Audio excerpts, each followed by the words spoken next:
Now, Channel 3 early warning weather with Chief Meteorologist Bruce DePriest. All right, Hurricane Dorian is going to affect millions of people from Florida all the way up to the Carolinas. In fact, hurricane warnings have been expanded northward. Let's take a look at the latest alerts. And you can see that we have a hurricane warning in effect for the east coast of Florida from Sebastian Inlet all the way up to near Jacksonville. And then a hurricane warning from the Georgia-South Carolina border all the way up into North Carolina, including Cape Fear, and all the way up to the Virginia-North Carolina border. There's a hurricane watch that is in effect as this storm is beginning to be on the move. Right now it's centered about 105 miles to the east of Vero Beach, Florida, but it's an expanding storm. It's got hurricane force winds that extend out 60 miles from the center and tropical storm force winds up to 73 miles an hour that extend out from the center up to 175 miles.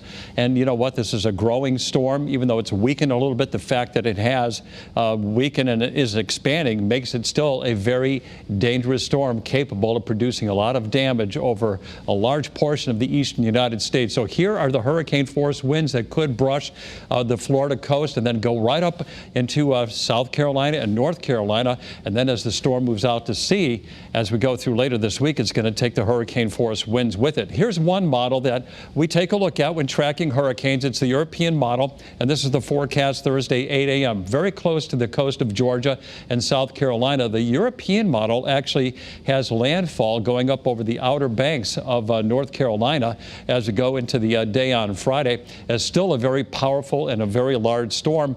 And then it takes it out to sea to the south and east of New England as we go into Saturday. So we could potentially get some breezy conditions and some fringe rains from Dorian, but the bulk of the storm is going to pass out to sea well to the south and east of New England. So for us, we are forecasting fringe effects. As far as the impact goes, this is mainly for east-facing beaches over eastern New England. Huge ocean swells, dangerous surf, rip currents, and for Connecticut, the wind and the rain effect should be minimal. All right, as far as early warning pinpoint Doppler goes, we are looking good for now. A beautiful sky over Hartford, just a few puffy fair weather clouds right now. We're also looking good in New Haven as well, and temperatures are in the upper 70s and low 80s. Dew point's not bad. They're in the 50s and 60s right now, not terribly high, but that will be going higher thanks to this southerly breeze that will bring higher humidity into the state for tomorrow. So looking at the larger view, we have showers and storms off to our west in advance of a cold front that will be moving through during the day tomorrow. So tomorrow morning, some low clouds and fog. Then here come the thunderstorms in the afternoon and early evening.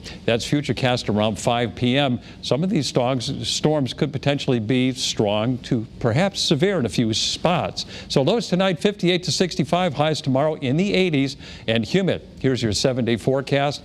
Thursday, a much better day, mostly sunny and 75. And then Friday becoming breezy, increasing clouds. There could be some late day rain or showers into Friday night and early Saturday. Otherwise, Saturday we see decreasing clouds, breezy conditions, 76. And Sunday looks partly sunny and 77. Refreshing weather early next week. And for the shoreline, we're forecasting a very warm day tomorrow with a high of 83.